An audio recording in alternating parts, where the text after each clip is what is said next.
Hot FM 96.1 on the FM band. It's now time for Mech with Talk with Jeffrey Tavares. Thank you very much, Miss Isis. Thank you very much.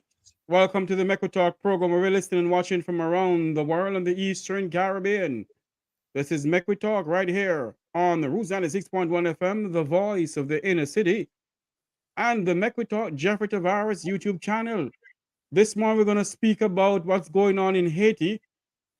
Is Haiti posing a security crisis in the Caribbean? We have security expert Herb Nelson Jr. We also have a former ambassador to Interpol, Andy Mashaile, who's going to come on and speak to us out of South Africa. As a matter of fact, I see Ambassador Andy Mashaile. I'm going to put on Mr. Nelson now. Gentlemen, welcome to the program. Good evening to you you. from my side. It's now 5 minutes past 6. It's 6:05 p.m.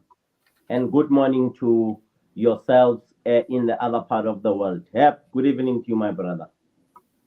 Greetings to you as well, Ambassador, and welcome to the program. Greetings to our host and our audience.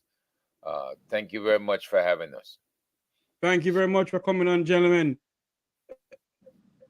Mr. Nelson, we're going to start out with you. You know the crisis going on in Haiti. Give us a quick synopsis of what is going on in Haiti. And also, the Canadians are sending 70 troops into Jamaica to train other Caribbean national armed forces. You're taking that. Well, a couple of years ago, if I can just term it that, some folks entered Haiti and they made it miserable for the Haitian people when they assassinated the president. At the time that we were having our meeting here in Washington, the Institute of Caribbean Studies, in conjunction with the Haitian nationals here, we found out that the police chief in Haiti was supposed to be summoned to the palace that night, and we were speculating that he would be fired. So once our meeting was over, it was that very night, probably about 2, 3 o'clock in the morning, we got the call that the president had been assassinated. Turns out that um, the Colombians who were hired guns and a group of Haitians had gone there impersonating DEA agents on a raid. They had a pass sign from the Haitian National Police, assumably the police chief, and they went up. There was no opposition. There was no security for the president. Everybody had deserted. So it turns out this was a well-planned execution. Entered his home, tortured and executed him. Um, his wife claimed that she was shot and she hid under a bed or a couch, something like that, in the vicinity where the president was assassinated. But we've heard from since learned judge who was investigating in Haiti that there's no way her body could have fit under the couch that she claimed that she hid under, and that he was going to charge her as one of the conspirators in that murder. So we we see that the president at the time also was actually um, uh, working on the some of the people there in his parliament on government who he was aware were human and drug traffickers and weapons traffickers. and so he was going to name names. So it would appear that yes, the police chief would have been fired, but worse yet, he may have been one of the ones he was about to name. And so somebody made the decision to hire these Colombians from outside and the Haitians who came in from Florida, who have since been arrested, to come in and shut him up permanently. It Yes. could be that his wife was the insider. We don't know, but that's as much as I know. As far Hmm. as the Canadians training folks in Jamaica, that's public information, and that has been going on. I was in Jamaica about 6 weeks ago, and we saw the Canadian helicopters going back and forth. So they've been training for quite a while. It just didn't start when the newspaper revealed it. It has been Hmm. ongoing probably about 2 months now. So yes, they're there, they're training, they're preparing to go in, and they will be representing the CARICOM contingent. Yes. Right now, we're still waiting for the court to give clearance at the Court of Appeals in Kenya. We know that Benin has volunteered their forces, 2,000 of them, and it's possible that we're going to have other African nations involved. So we're standing by and anxiously awaiting the UN forces to be trained up and for a final number to be given as to who is going to go in and who will be managing. CARICOM is supposed to be the managing entity for these forces. So we await that decision as to Hmm. who will be named head of all the forces. Yes. Ambassador, welcome to the program once more. Retired ambassador to Interpol and the Mashaile. Ambassador, your take on what is going on in Haiti. Is it going to be a problem for the entire Caribbean if we don't do something to stop what is going on in Haiti, sir? What is going on? Good evening to you, Jeffrey, and the wonderful viewers of this heavyweight show. Mac, we talk. What is happening in Haiti challenges the security architecture in the Caribbean community, in the African Union, as well as SADC, South Africa, of which is one of those countries from a security architecture point of view. It also, number two, it also speaks of the security integrity or integrity mindedness of the United States of America, of Europe, Russia, if you will, the BRICS countries as well as the NATO countries, not from a military defense point of view, but from a safety and a security point of view. Summing up what I just said a minute or two or so ago, this what is going on in Haiti suggests that stability in one of those Caribbean community countries is crucial, and security of which country? Security of Haiti. If the insiders, the people in government, the people responsible for intelligence, for national security, for law enforcement, for the general stability of the country, have decided to wear balaclavas and behave like crooks and robbers in their own homes, in their own country. This suggests one thing. It is a serious threat to safety, security, and stability in the Caribbean community. And we have a responsibility. As I said, I come from SADC, which is the Southern African Development Community, amongst others, responsible for safety and security in these areas.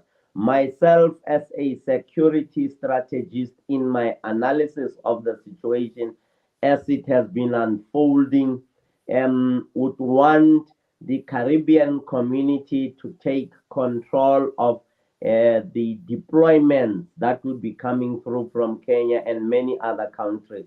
I haven't picked up from South Africa from a seriousness and focus and tracking point of view as contributing towards the deployment of troops to ensure that Haiti is stabilized, one from the point of view of humanitarian crisis, number one. Number two, ensuring that the general population is safe and secure, particularly women, children, and elders. I am not ruling out those people with disabilities who must be protected by the world. And the world is turning it's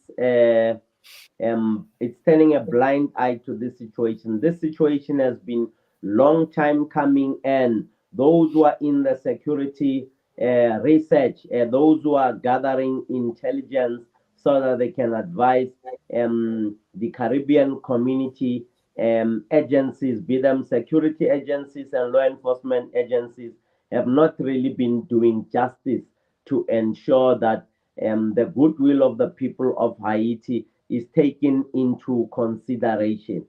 Um, that is my first phase in terms of the analysis, in terms of reading the situation. There's criminality that is going on and that finds root, amongst others, in law enforcement and the political space in that area, in that country. Thank you, Ambassador. So Nelson, a lot of people are questioning why is it that Jamaica should get take part in what is going on in Haiti. Um, People from all walks of life, Jamaicans from all walks of life, are saying that even the Haitians are saying that CARICOM shouldn't get involved in it because at one point CARICOM didn't want Haiti to be a part of CARICOM. Haiti just an associate member of CARICOM, and people on the grounds in Haiti and people in Haitian descent who lives in South Florida are saying that Jamaica has its own problem. Why are they getting to take part in what is going on in Haiti? Your views on that, being a security expert and what is going on in Haiti, sir?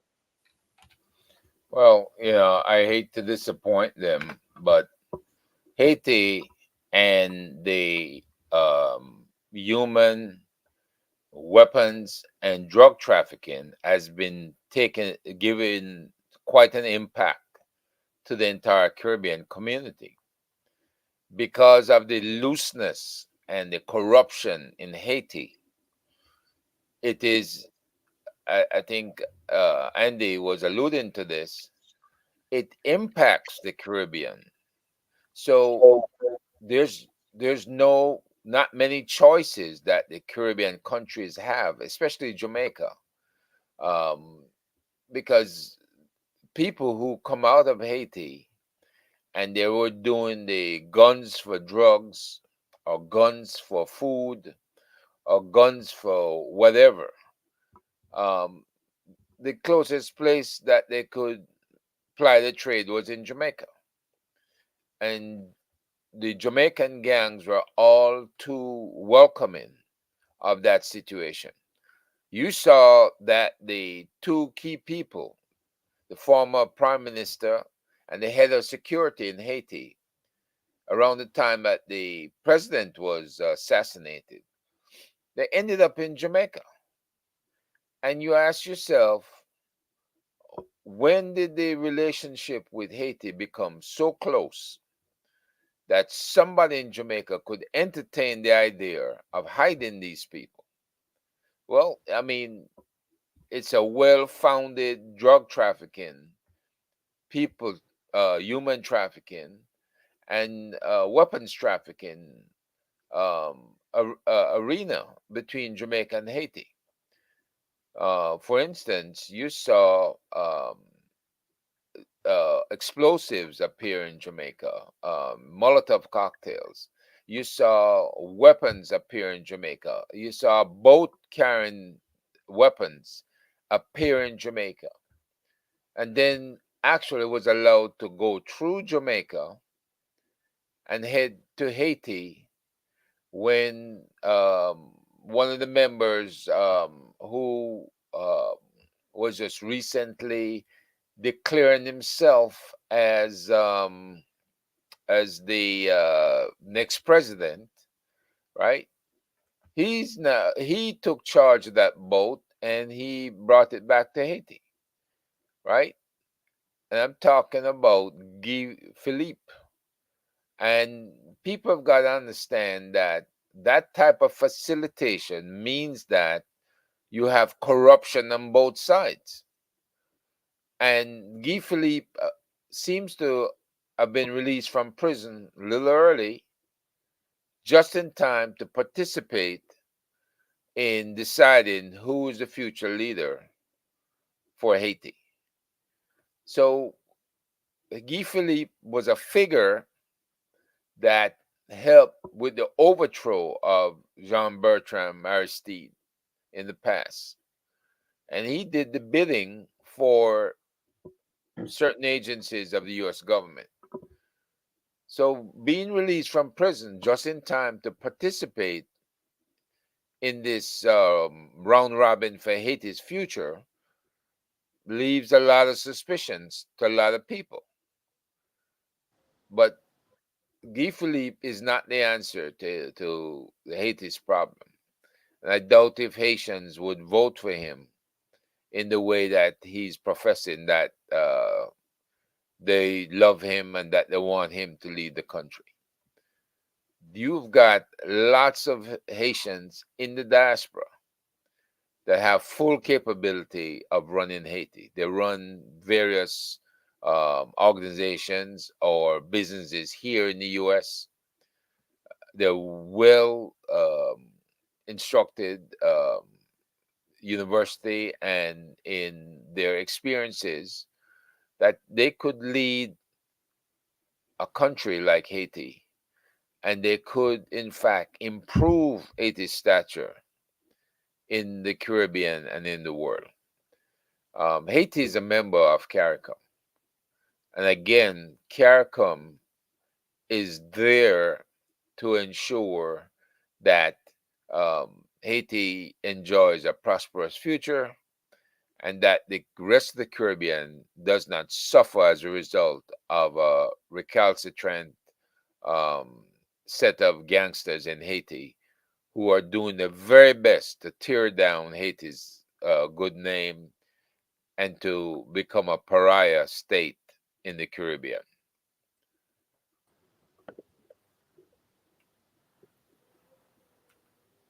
You there, Jeffrey? Sorry, sorry, I'm right here. I'm right here. Okay. Ambassador, let me ask you this question, sir. Let me put back up this thing here. Um, Based on what is going on, Haiti is a Creole speaking country. You have done a lot of security training and talking and so forth. Do you believe that if Jamaica and other Caribbean country go into Haiti, it will become a bloodbath based on the language barrier? It will definitely be, Jeffrey, because the situation is abnormal. Earlier on, I spoke about the security architecture uh, in Haiti impacting on CARICOM and African Union as well as SADC. The criminal gangs that are running riot in Haiti have a sponsor, and the sponsors of those criminal gangs are looking, amongst other things, at the minerals in Haiti. They are looking at the economic jewels of in Haiti. They are looking at opportunities to extract as much as they possibly can in terms of what will benefit them economically, financially, and otherwise. So, should members of the Caribbean community go into Haiti, the crime is going to be displaced. Displaced in this instance, meaning those that you're hunting down, when you go into their country, they will slip under the radar and go into many other countries in the Caribbean and outside of the Caribbean, in the second level of the countries around the Caribbean, to seek refuge, particularly those who have been involved in transnational organized crime syndicates. Those syndicates will ensure that their business, their theft is not being interfered with by deployments from Kenya, by deployments from Jamaica. It is not necessarily the people of Haiti who will destabilize the region and those other countries that I've mentioned, or those other power blocks that I've mentioned, or security blocks, if you will. It would be your crime syndicates, your transnational organized crime syndicates, because they benefit from the chaos. They are thriving in the chaos. So chaos that is taking place in Haiti benefits some individuals, and those individuals will ensure that there is no stability, meaning should they know and identify the countries and the people or the deployments or the soldiers who are deployed in Haiti, they might go after them as individuals, and should they know in their home country, should they know their profiles, organized these transnational organized crime syndicates might want to go to the weakness areas or spots of those who are deployed in Haiti and actually cause hate chaos in countries like Jamaica. So this to me is a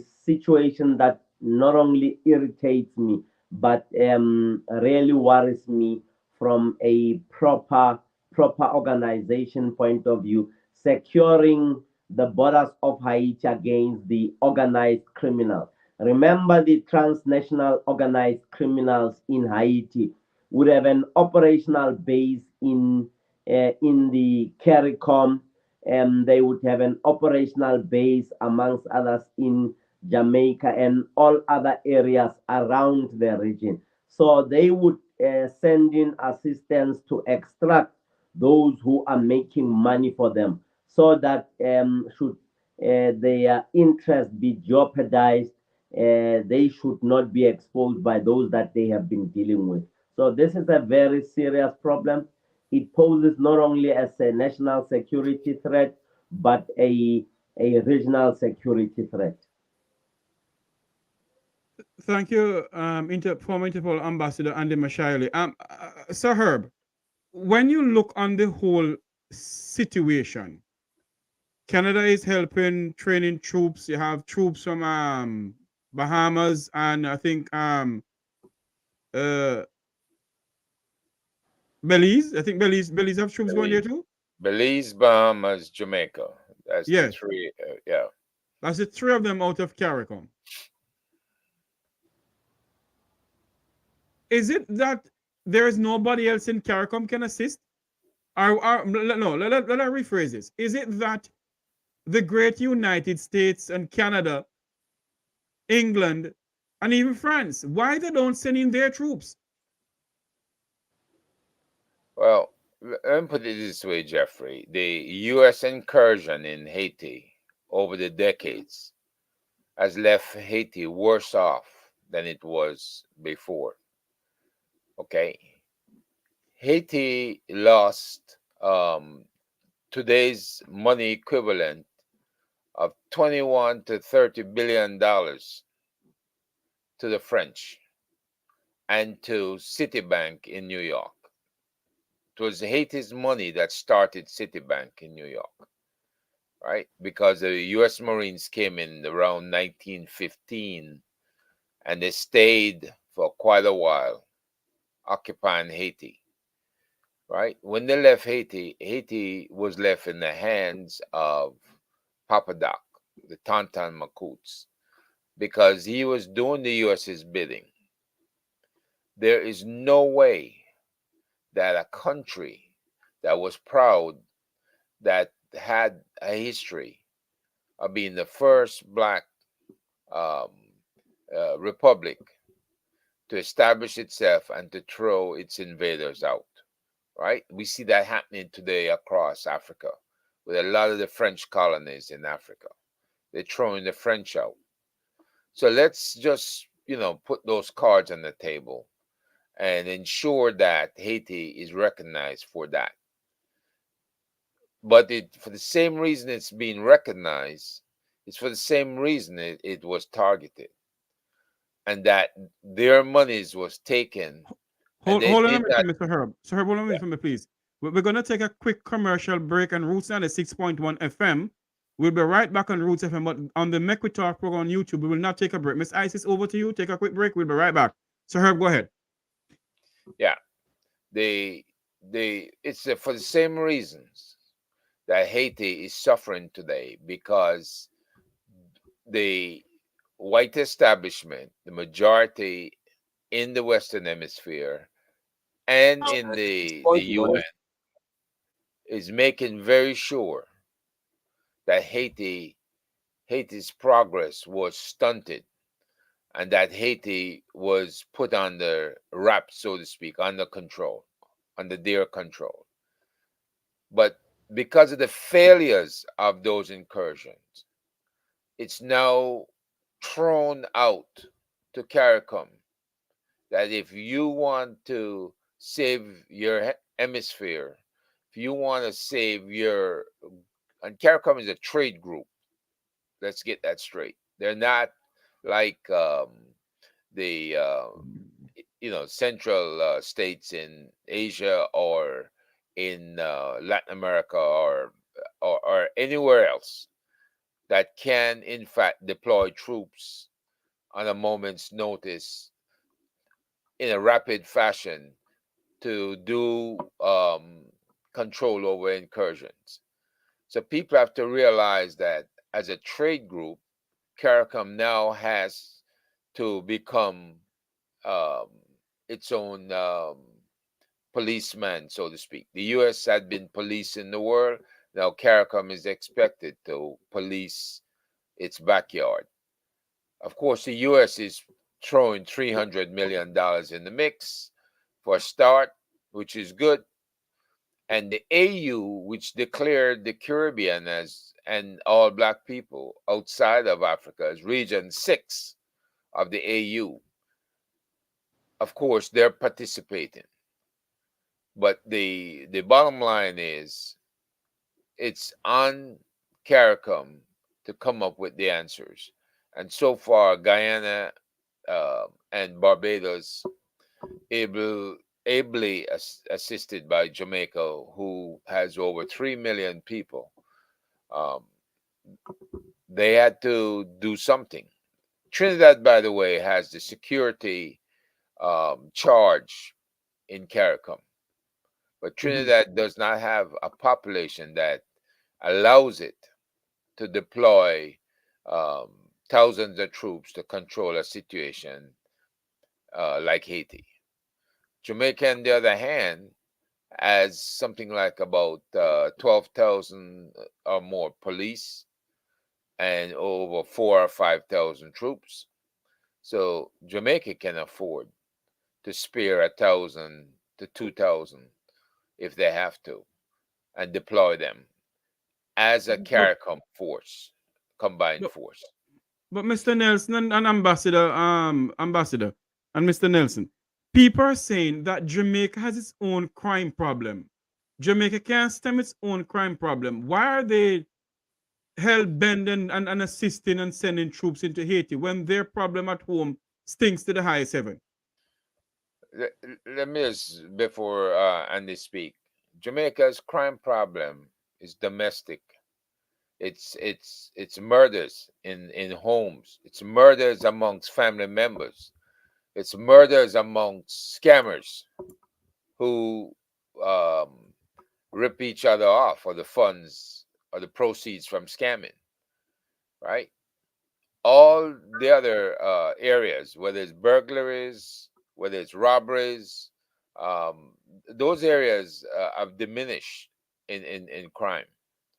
Jamaica is not in a situation where they're going to be overrun by anybody, right? If there's an outside force that's trying to penetrate, the U.S. Southern Command has eyes in the sky, satellites, and other aircraft that can pick up any kind of large armada headed to Jamaica. So that's not going to happen, right? So don't put Jamaica on the same level as Haiti.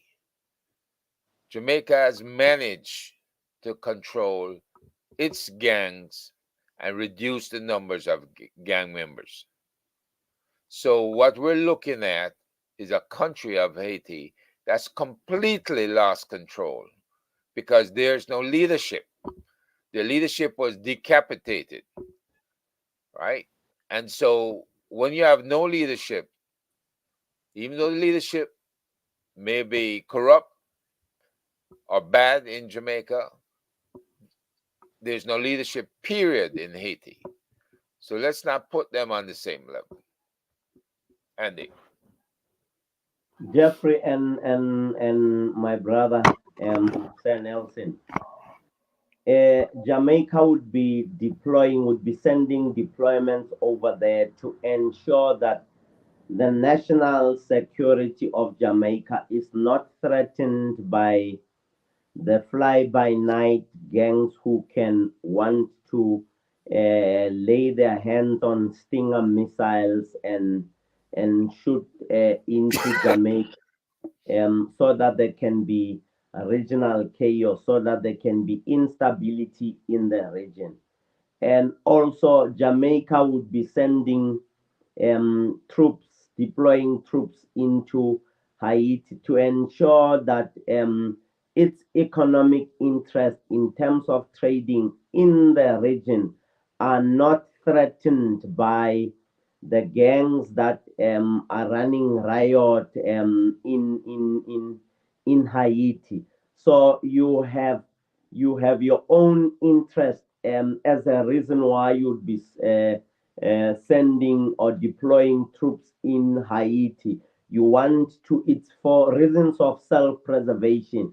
The people of Jamaica, the 3 million plus people of Jamaica, depend on the Jamaican Defense Force, Jamaican Constabulary Force, if you will, to ensure that those who run away from Haiti with the loot are stopped at the borders. Remember that people would be or organized criminal gangs pretending or masquerading as activists, political activists, would be wanting to cross the borders into Jamaica with their loot to stash it in Jamaica. So Jamaica has a responsibility, amongst other things, to make sure that persona non grata do not come into Jamaica for reasons other than asylum to come into Jamaica. Any other reason except for real political asylum into Jamaica, running from persecution, running away from persecution in Haiti. Now that there is no persecution in Haiti by government, but the criminal gangs who, I believe, in my view, that are sponsored by someone somewhere from outside of Haiti and the CARICOM. Earlier on, Jeffrey referred to as Americans, even if they can deploy their troops there, the people of Haiti don't trust them.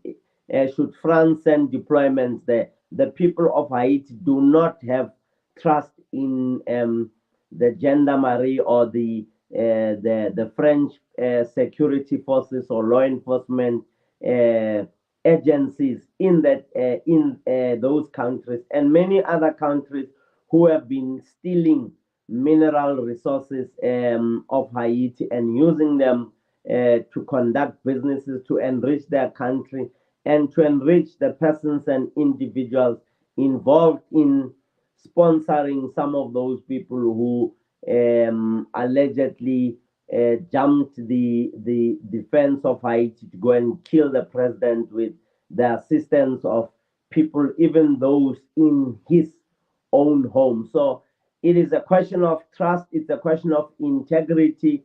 The superpowers in this case, America and Europe, don't have integrity in the eyes of the Haitian people to can send deployments there, and they wouldn't want to um, taint their reputation as the powers that be who stabilize and police the world. They would rather send someone else to do the job for them. In this instance, they would look at Jamaica to ensure that Jamaica stabilizes Haiti and all those other countries like your African Union and your SADC comes through to ensure that that there is stability, safety, and security of the people of Haiti. I wish, hope, and pray and a faith that should the people of the world stand together, what is happening in Haiti can be stopped. We know of economic hitmen, Jeffrey. Economic hitmen would be highly active now, distributing dollars so that there can be no stability in that area, whilst they help themselves to the minerals, very important mineral, some of them that are only found in Haiti. So the situation there, the security situation, like I said, the security architecture is based on a number of very critical things that would inform mobilization of the people of the world in terms of security agencies and law enforcement agencies and the general political agency from an importance point of view does not exist in other countries because it benefits one or two or three individuals and countries. Thank you very much, Ambassador. So Nelson, we send Jamaican troops, we send other Caribbean troops and African troops into Haiti, and if they're going to Haiti and nothing, the crime nothing stop in Haiti, it still continue. What is next? If that fail, if all that they're trying to do, Jamaican and other Caribbean countries are trying to do with African countries, go into Haiti and it failed miserably, what is next? Well, Jeffrey, failure is not an option. So, we can't look into a crystal ball and say, it's going to fail. There are powerful forces, Canada and the US, behind this effort. And they're going to ensure that they give the necessary intelligence. Intelligence has to be fused on the ground. And if it means that they target the 3 or 5 businessmen that are providing financing to these gangs and take them out, snatch them, take them out to the US or Canada, put them on trial, right? Or just have the forces arrest them there in Haiti and put them under house arrest. Either way, they're going to shut those guys down because those guys have been investigated by the Canadians and found to be facilitating both the drug shipments, human trafficking, weapons trafficking that is going on in Haiti. And if the Canadians have already proven that, then it stands to reason there's enough for Interpol in the Caribbean or other entities to put these guys under arrest. Now, if they're using the gangs as shields, once the gangs have been defanged or shut down, then it's their turn. Or you may have a special operation just to grab these guys and take them out of the country to ensure Haiti stability and stability in the in CARICOM, in the Caribbean. So you make no bones that they're not sending these guys there and spending $500 million for them to fail. That's not going to happen. You know, that is not the U.S. government's intent, or the Canadian government's intent for that matter. Now, Haiti may come out much better because now you have the CARICOM and the AU that's helping to plan its future. And it might be a better deal than had the Americans going there by themselves or the Canadians. So let's look at the prospective future that they'll be able to establish business across the ocean all the way to Africa and reestablish relations with the French even in doing trade. Naturally, they'll have opportunities in the Americas to include the U.S. and Canada.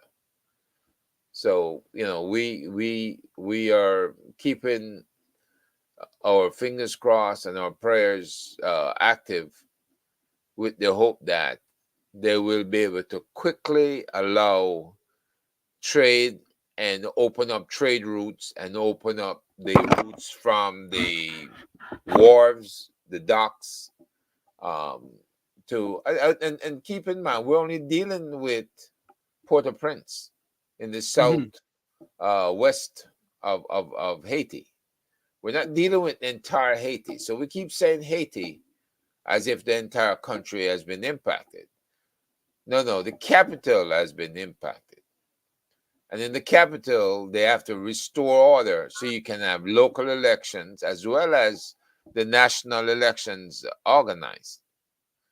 So we're not dealing with Haiti as such. We're dealing, just like when they say Jamaica has a problem and it's coming out of Kingston and in Montego Bay, that's not Jamaica.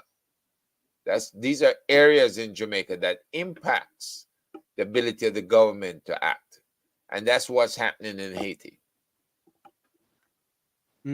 Ambassador, same question for you. If all of that happened, your views as a former Interpol ambassador, when you see all of that is going on in Haiti and they're sending all the Jamaicans, the other Caribbean troops, and if they're going there and it failed, what is next? Jeff, it cannot fail. Failure would lead to serious destabilization. Failure would lead to death of a huge number of people. Um, what needs to happen? Take out the sponsors of chaos. The sponsors of chaos are organized crime syndicates in Haiti, and those organized crime syndicates have tentacles somewhere else outside of Haiti. If you really wish to sort this problem out, take out the sponsors of chaos, arrest them, put them on trial in the US, put them on trial outside of Haiti. And with the intelligence that has been gathered, when you have identified the sponsors, you will identify the runners. You will identify the second level, which are captains. You will identify the third level in terms of the colonels in the crime structure. You will identify the generals in the structure of the criminal gang. When you target the sponsors of chaos and criminality and destruction in chaos, those structures and you cripple them, the runners will automatically run out of firepower. They'll run out of rands, dollars, and cents that would keep them smiling. When you cut the supply lines, as those in the military would tell you, when you cut the supply lines, you cripple the army of criminals. And the US and Canada and AU, as well as CARICOM from an intelligence and strategy point of view, would then be able to breathe oxygen into the fire of stability. Remember, we have to stabilize that hotspot. The only way that you can stabilize that hotspot is when you take out, within the confines of the law, by the way, lawfully, not kill them, arrest them, and make sure that they stand trial. But I'm not going to stop shy and say when they point guns at law enforcement agents, then they would have reason enough to fax them to heaven or to email them to heaven. Anyone who raises a firearm against law enforcement agencies that are decent, that would need to stabilize and harmonize a hotspot, would be the enemies of the state, and they can either be arrested, or when they resist arrest, reasonable force would need to be applied to make sure that they are not law unto themselves and they don't cause chaos and destruction. Having it spoken about taking them out would now be to target the lieutenants and all those who are running the syndicate. When you deal with the syndicate, automatically the chaos would, the fire in the chaos, the oxygen in the chaos, when it dies, the fire will die, the fire of chaos and destruction. Mr. Nelson, you have any question for Ambassador? Well, the ambassador is alluding to all the right things, that the order of being military, there's a certain order that occurs when you are depriving these gangs of their source of funding, of their ability to act, right? When you cut off all of that, if you encircle Port-au-Prince, you don't cut off food, but you control who gets a meal. The people themselves, the meal goes to. They're not going to entertain gang leaders, and they're probably going to spread reward funds around so the Haitians can name who are the culprits in their midst that's causing these problems. But like I've alluded to the fact that two politicians and three businessmen are behind this effort to support gang members. And that has to stop, because they are impacting the will of the people and impacting the rest of the Caribbean as well. The question I would ask the ambassador is, if there was to be a trial of these folks, who should do that? Who is able? The Haitians, can they be expected to put on a trial in the midst of what's going on, or should these people be extracted to The Hague or someplace where they can go on trial? Due to the fact that there is no stability, the criminal justice cluster there has collapsed, has crumbled. It would not be able to provide fairness. It would not be able to deliver justice. In that instance, you would need an independent justice architecture in the form of countries that would form part of the African Union and CARICOM speaking at an international court of justice point of view that would then be able to sit down and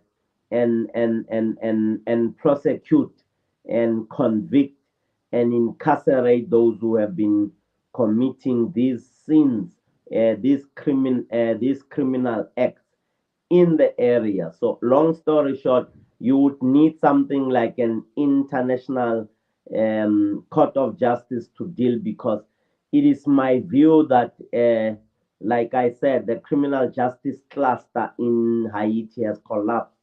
The judges would not be able to do their job because of fear of reprisals. So, one would look at an ICJ as an arbiter of the last resort in the issue of the criminals and what they have done, and or the organized crime syndicates.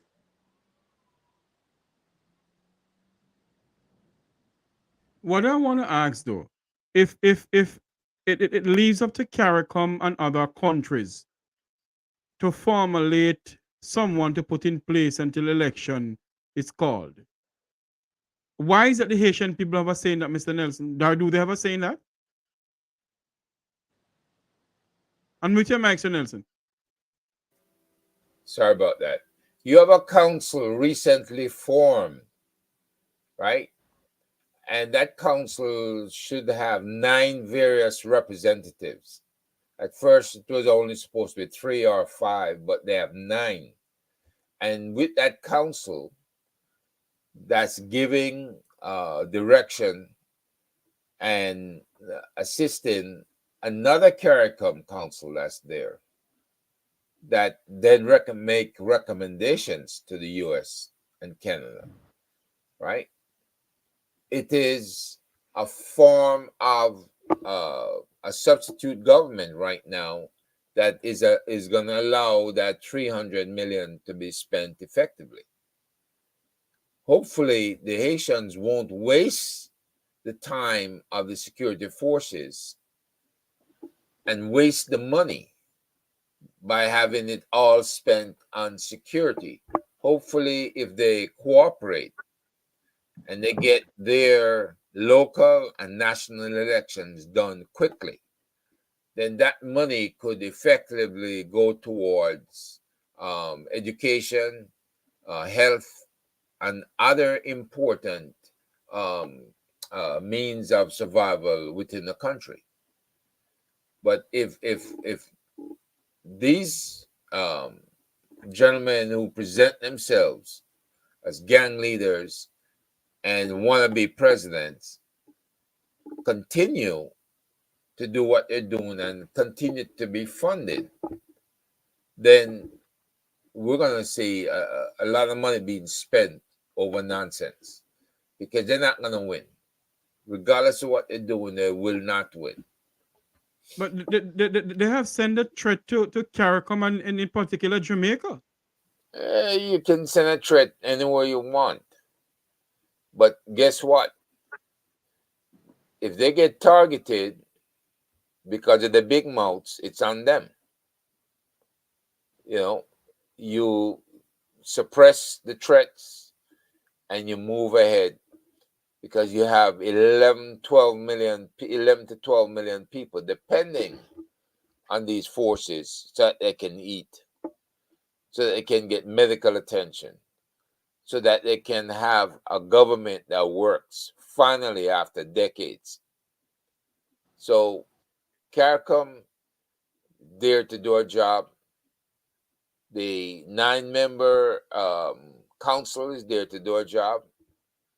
And at the end of a year, let's hope that we have the elections done and we have a new president, prime minister, and a functioning parliament, as well as functioning local governments, just like we have in Jamaica.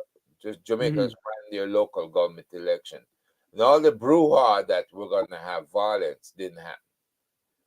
So let's look at Haiti and say that the people of Haiti want peace and they want a future for Yes, themselves and their kids, and they're going to cooperate. yes. It is now a minute before 11, a minute before 12 o'clock in Jamaica, a minute before 1 o'clock in the United States. What time is it in South Africa now, Ambassador? It's a minute before 2000 hours, 8 p.m. A minute before 8 p.m. in South Africa. Where we're listening, watching from around the world and the Eastern Caribbean, is the Make We Talk program right here on Roots 96.1 FM. We're going to say goodbye to Roots at 11 o'clock. That's 1 o'clock our time. At 12 o'clock, rather. We're going to say goodbye to Roots at 12 o'clock, and it's 1 o'clock our time. Miss Isis, when you're ready, can take it away. Thank you all for watching us on Roots FM 96.1 FM. Join me next week on Roots FM. We're going to continue the discussion right here on the Make We Talk Jeffrey Tavares YouTube channel and also on Jam Vibes Radio, internet radio station. Gentlemen, when you look on the whole thing, they're saying that France has literally disbanded Haiti. It took away everything from Haiti. They're saying the Americans went in there and they did the same thing. America went in how many times and nothing has been done. Nothing has stabilized Haiti. Nothing has been done. Do you all believe that if we go in there and we do the great job of stabilizing Haiti, at one point Aristide asked for the money to be paid back to Haiti. Haiti is in dire need of financial help. Mr. Nelson, do you believe that the World Bank and other countries will pump billions of dollars to rebuild Haiti? Well, we're seeing that um, certain investment companies and I believe it's the Chase Bank has plans for the Ukraine, massive building plans in the Ukraine. So we're hopeful that whatever building plans that exist for Haiti, those will be disclosed sooner or later. Stability is important to introduce such plans. And the fact of the matter is that the Haitians themselves need to come up with their own dream world that they would like to see happen, because then they would be a part of it and they could work towards their own successes. You don't want to be making plans for people and you can't drop a good enough plan so that they can see themselves in it, they can see success and know that their kids, their grandkids, and their kids will have a future, right? You have to cover all those bases. So I'm not sure if the plans drawn up for the Ukraine would be suitable for Haiti, because I'm not even sure if the Ukraine, those people are going to want to go along with those investment plans. And of course, the Ukraine owes a lot of money to the West because of the war supplies, logistics that has been provided. So if that's the way the West plans to extract it, then and they go along with it, so be it. But on the count of Haiti, they owe it to Haiti after these failures over the past decades. And with the Aristide matter of trying to get back the 21 to 30 billion US dollars, that was a lawsuit. And that lawsuit should be allowed to be filed. Just like we are looking for reparations in the other parts of the Caribbean over the slave trade, reparations for Jamaica, Barbados, and any other island that has been involved with the the marshaling of slaves and slave trade within those islands. So Um, it's not an easy question, because the amounts of investments going to be determined by the stability. And this is why I say it would behoove Haiti to stabilize itself very quickly, and then look at um, how they're going to reestablish that economy. Because you can't keep paying people 50 cents a day. And Aristide got overthrown because he was going to raise it up to $2 a day. Right? That's not a living wage. hmm. So the Haitians are looking forward to a living wage, whoever comes in there. But we have not seen companies flock into Haiti after the overthrow of Aristide, or after the earthquake and hurricanes that have hit them. But Mr. Nelson, I'm happy you touched that part about the earthquake. I'm going to get Ambassador to come on in the next couple of minutes.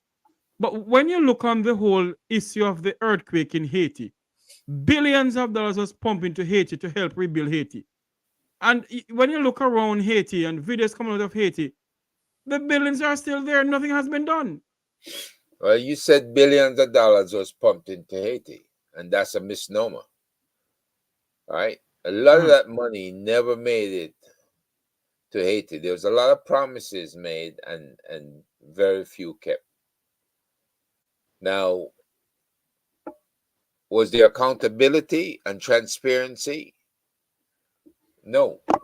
So we're not sure of how much actually got to those funds that President Clinton and Bush presented. And we're not sure if the money was ever spent or was ever passed on to the Haitian government. We're not sure of anything.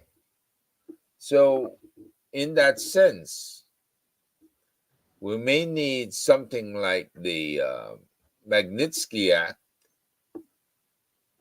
or other law enforcement to investigate and to find out what's the status of those funds. Did the funds actually make it into the and be collected, and what happened to it? President Clinton and Bush should be asked to explain, because they're still around. Ambassador, do you believe that France should pay back Haiti the money that they asked Haiti to pay them? Three things needs to happen, Jeffrey. One, Haiti needs to be stabilized. Two, Haiti needs to be normalized. So we need a stabilization and normalization program that would lead us to the third point, rebuilding of Haiti. And rebuilding of Haiti would require serious financial resources, or resources, financial and otherwise, to be rebuilt. Four, those who owe Haiti, um, countries like France, need to take the money that they owe France, that they owe Haiti, and put it into a rebuilding fund, a reconstruction and development fund, that would be administered by the Reconstruction and Development Bank of Haiti, or centered in one of the Caribbean communities, or one of the Caribbean countries, that would then be able to assist in ensuring that there is accountability for the reconstruction of Haiti. When we have that approach or that strategy or that plan in the way and manner that I have outlined, it would make things easier. But without stability and normalization as the heart of any special operation, uh, that would be looking at sending Haiti into resilience mode. We will not be able to get even those who owe us as Haitians or as Haitians. And when that happens, it means those that we expect money or reparations from will not be able, will always have an excuse that who gets to take responsibility for the trillions, billions or trillions that must be sent to Haiti. Even today, even if I were to donate 20 South African rands or 1,000 South African rands, who do I send that money to in Haiti? Looking at those who are displaced now, women, children, and people with disabilities. If I were to send them money or a packet of meals for the week, who takes responsibility and who accounts um, for the distribution of the meals that I would have sent from my hometown of Johannesburg or my hometown of Western area, Beckersdale, where I was born and bred. So stabilization as well as normalization are key to ensuring that the funds or the resources that are needed for the third point, rebuilding and reconstruction as well as development of Haiti, are possible and become a reality. Ambassador, Jamaica, well, the United States has been doing it, but I'm going to talk about Jamaica for now. Jamaica have a tendency of when the Haitian, our black Haitian brothers and sisters come ashore in Jamaica, in the wee hours of the night, we send them back on the JDF Coast Guard boat or the JDF helicopter or plane or whatever we have down there. But when the World Bank asks Jamaica to accommodate 30 of their staff, Jamaica jump and do it. The question to you, Ambassador, do you believe that the Jamaican government should at least take in some of the Haitian refugees that come on shore, sir, and don't return them back to a war, a country that is going through political and economic turmoil? If I were to play the devil's advocate as Jamaica, I would say when the World Bank gives me money to feed those that they want me to house, I will house them. When you expect me to house the guys, our people from Haiti, and there is no bag of gold coins accompanying those refugees or asylum seekers. I will send them back because they're going to eat from my pocket, and I really don't want to be feeding someone else. Generally, this is what happens in the world, Jeffrey. But the we need to distinguish. Jamaica would need to distinguish who deserves asylum, who deserves to be given an opportunity, who does not deserve. Um, Profiling those individuals and checking their backgrounds and really um, ascertaining that those people uh, are not the responsibility of a good man or of a kind heart to can be housed in Jamaica. You send them back. But if those people, women and children who come into Jamaica, professionals, lawyers and doctors and specialists, IT specialists, people who have added value, special investigators from the Haiti National Police, those who are clean, those who are not flagged, those who are not wanted worldwide. I think Jamaica would need to apply their minds and say, these are the people who can add value into our society. Let's have them in.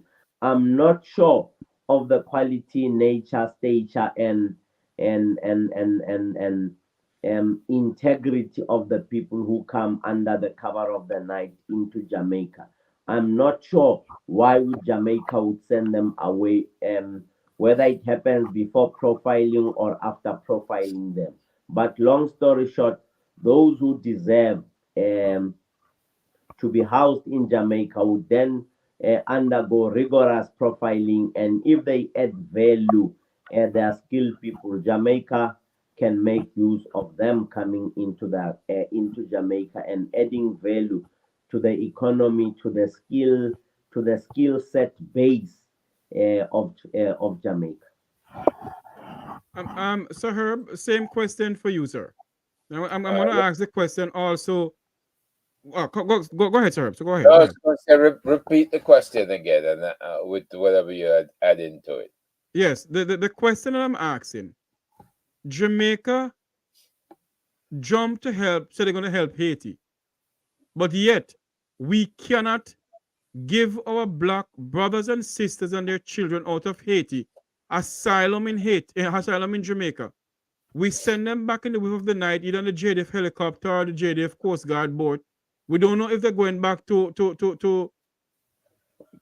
sorry, to an area that they're gunned down or they're raped and everything. Do you believe that Jamaica should give them asylum, sir? The ambassador explained quite a bit, and I said it earlier in the show. Did they come from Haiti or did they come from Port-au-Prince in Haiti, where there's impaction from Mm-hmm. the gang warfare and everything else? We keep saying Haiti, but the entire Haiti is not in upheaval.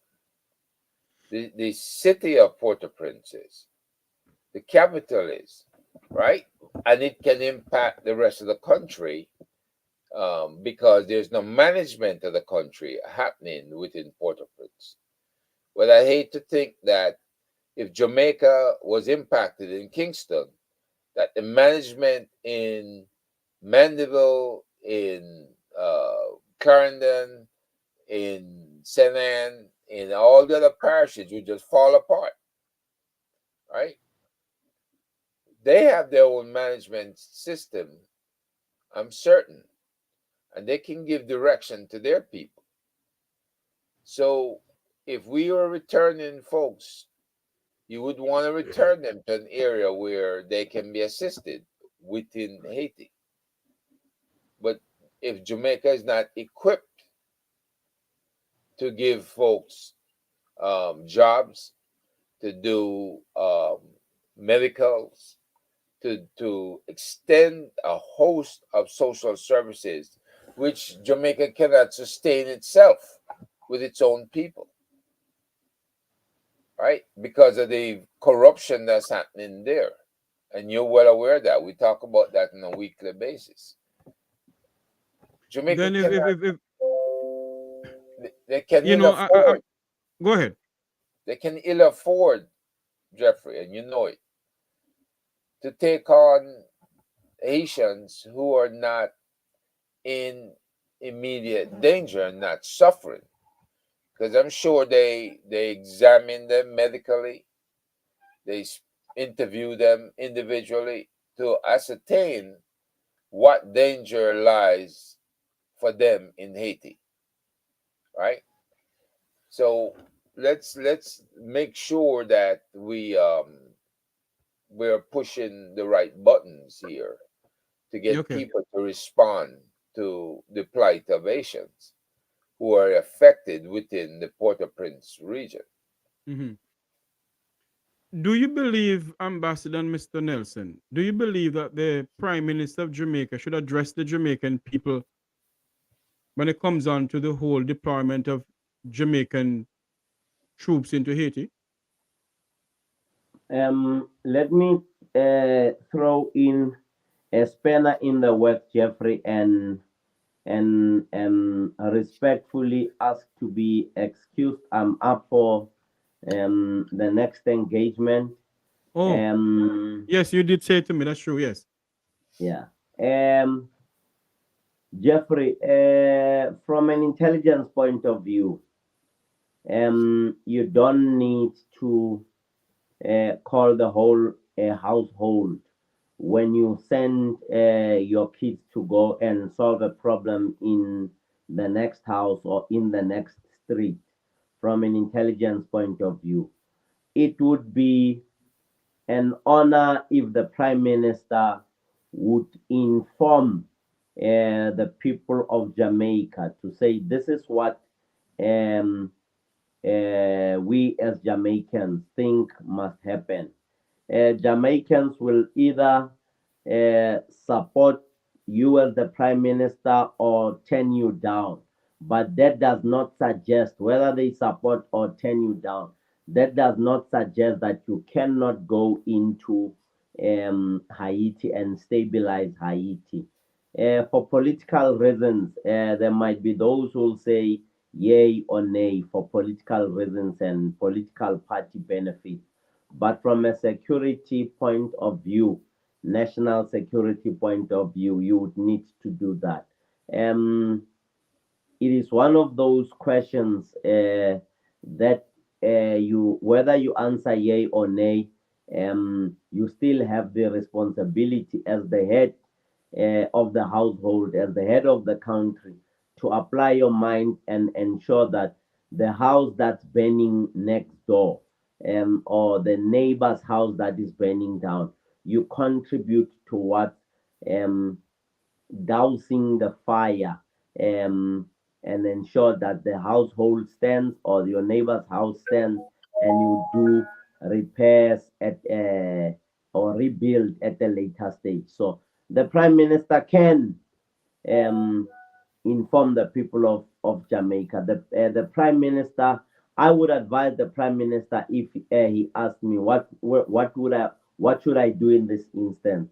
For the people of Jamaica, Mr. President, to be with you, take them along with you so that they can, at the end of the day, um, take collective responsibility with you and say, we saved Haiti, not you. And even when you stand on the podium of the world, you will not be saying, I, as the Prime Minister, saved Haiti. You would be saying, me and the people of Jamaica and I stood shoulder to shoulder in ensuring that there's peace, stability, safety, and security in Haiti. Ambassador Andy Mashaile, retired ambassador of Interpol. Thank you for coming on, sir, from Mother South Africa. Thank you Ambassador, very great seeing you. Great sharing the stage with you. No problem. Thank you, my brothers, Eb and you, Jeff, and thank you to the people of the Caribbean, particularly the people of my favorite country, Jamaica. I wish the people of Haiti, um, well, I wish them a safe and a secure settlement at the end of the day. Whether there should be a truth and reconciliation at the end of the day is a topic for another day. But I'm sure the people of Port-au-Prince would want to make this a wonderful Easter um, Easter session that would add value for the next generation that comes through. I'm sure continuous engagement, including deployments with the people of Port-au-Prince, the people of Haiti in general, coming together to stabilize as well as normalize the city and the seat of government is a key and crucial objective to pursue without fear or favor or failure. Thank you very much, my brothers. Hope to see you in the next panel discussion.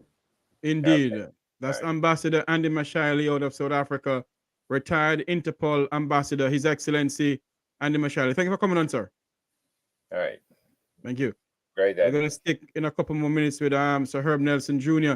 Sir Herb, I see a video coming out of Haiti. I know you have seen the videos also. Let me play this video here. Then we're going to wrap up and have another program next time. But we're going to play this video right here. Let's see coming out of Haiti. We're hearing that the Canadian Armed Forces have deployed about 70 soldiers to Jamaica. They will help prepare military personnel from the Caribbean for a mission to Haiti. CBC's Hilary Johnstone is here with the latest. So, Hilary, you've been following the developments this morning. Can you tell us about the latest here?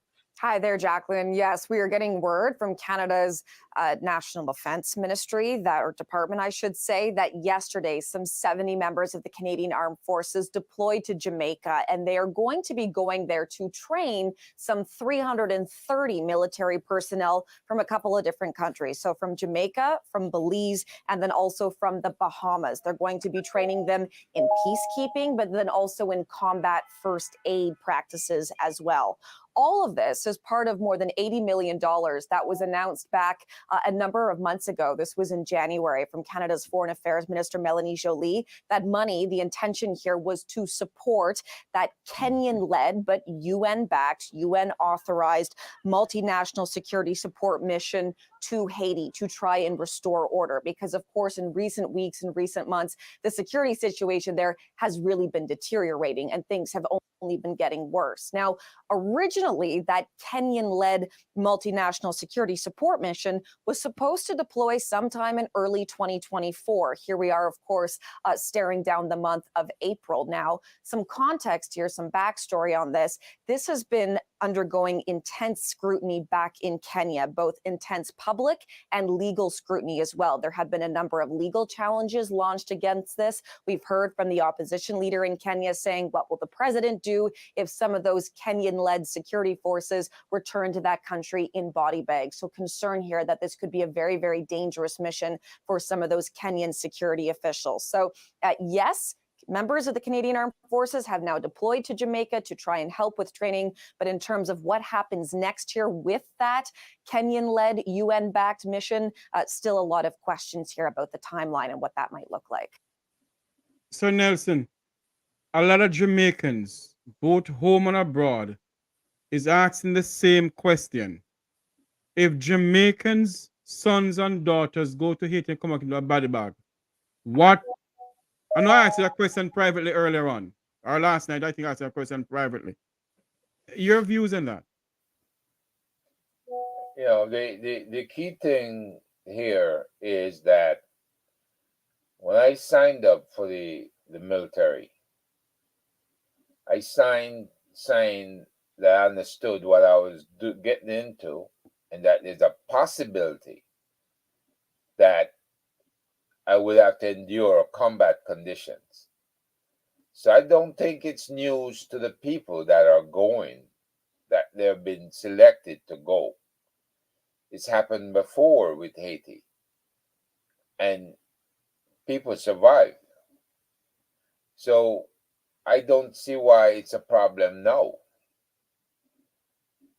The bottom line is they have to perform the mission assigned to them.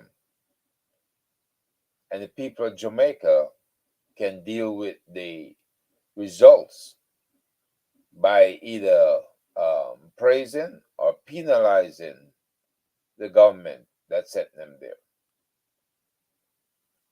Right? So we have explained the reasons for the deployment. Yes. I mean, you know, there's civic responsibility and there are other political responsibilities. So, you know, let's not beat a dead horse. We have to wait and see how these people are protected and how they perform. Right? It's a necessary mission. And regardless of what the Haitians are saying, and regardless of what Jamaicans or Belizeans or Bahamians are saying, they're going to have to deal with this. They're going to have to deal with the fact that we're tired of guns proliferating the streets in Jamaica and killing our citizens. And so you got to deal with it. And this is the way it's being dealt with. I mean, Sir Herb Nelson, Yes, There's sir. there's really nothing else that the people can respond to. Mm-hmm. People have to pray and they have to hope that their sons and daughters who deploy are protected, Yes. right? Sir Herbert Nelson Jr., Chief Security Chief Consultant. Thank you for coming on, sir. Um, you're a person who you love your country. You was in Jamaica a couple weeks ago. When you go down there, I mean, what did you see? Did you see a country full with prosperity, or a country that is in, I wouldn't say crisis, but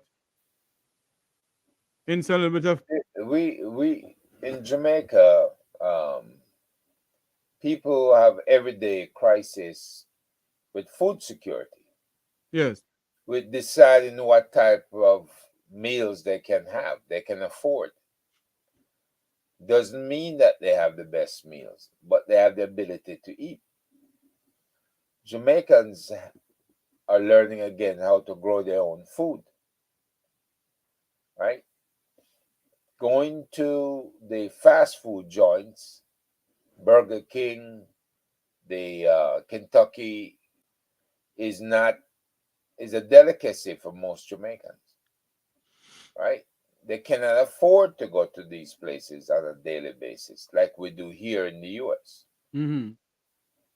So you have to learn how to prepare ground provisions, right?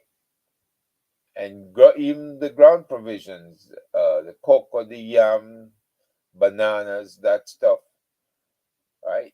Even that is getting a bit expensive for people who don't have a regular job. And the government is classifying people who have a squeegee and clean windshields rather, as a full-time job. You know the government has really gone too far overboard with job Mm-hmm. classification. Those jobs don't even pay minimum wage. So it's difficult for me to understand why these people are classified as a full-time job. And on that note, I want to say thanks to Herbert Nelson Jr. for coming on to the Make We Talk program. He has never turned me down. He's always willing and able to come on. Mr. Nelson, thank you so much for coming on, sir. Thank you very much, Jeffrey, and to your listeners. Thanks for listening. I hope we gave you all sufficient answers. I didn't see anybody says that we did not um, answer the questions. We Yes. did to the best of our abilities. There's other things out there that's happening, and hopefully we can come on in the near future and answer some more questions. So thank you and thanks to listeners. Thank you very much. Before you go, Mr. Nelson, can you tell our viewers where to go and donate to the One Jamaica Legal Defense Fund?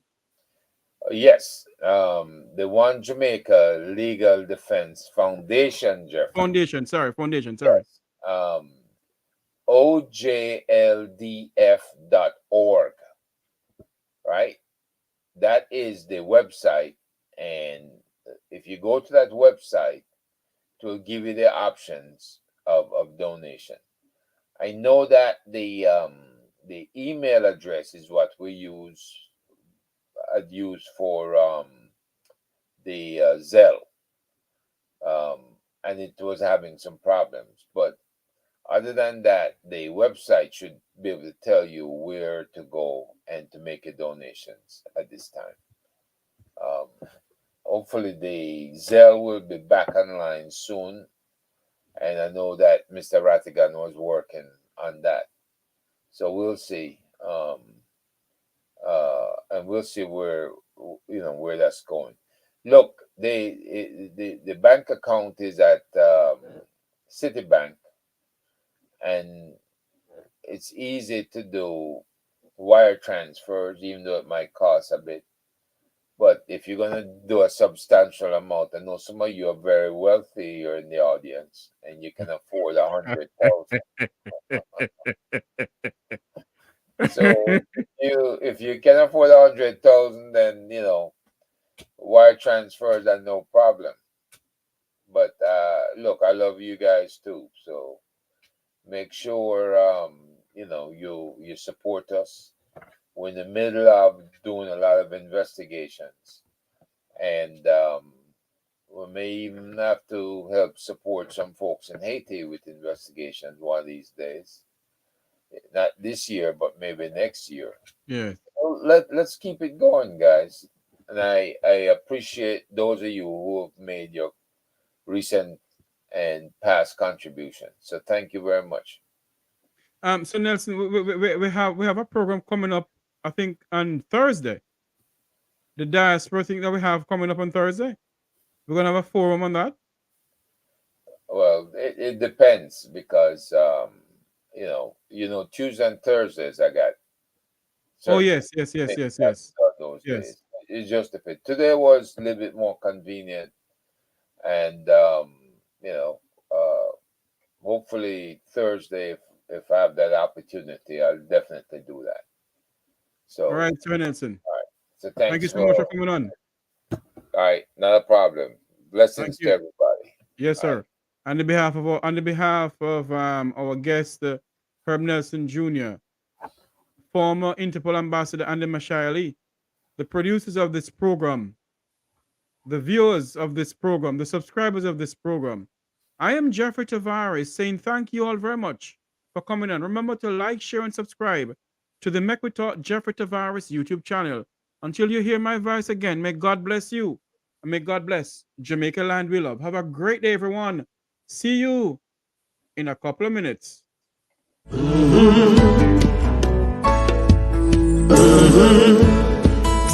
When the game gets rough and this life just seems so tough, make we talk, my people, make we talk.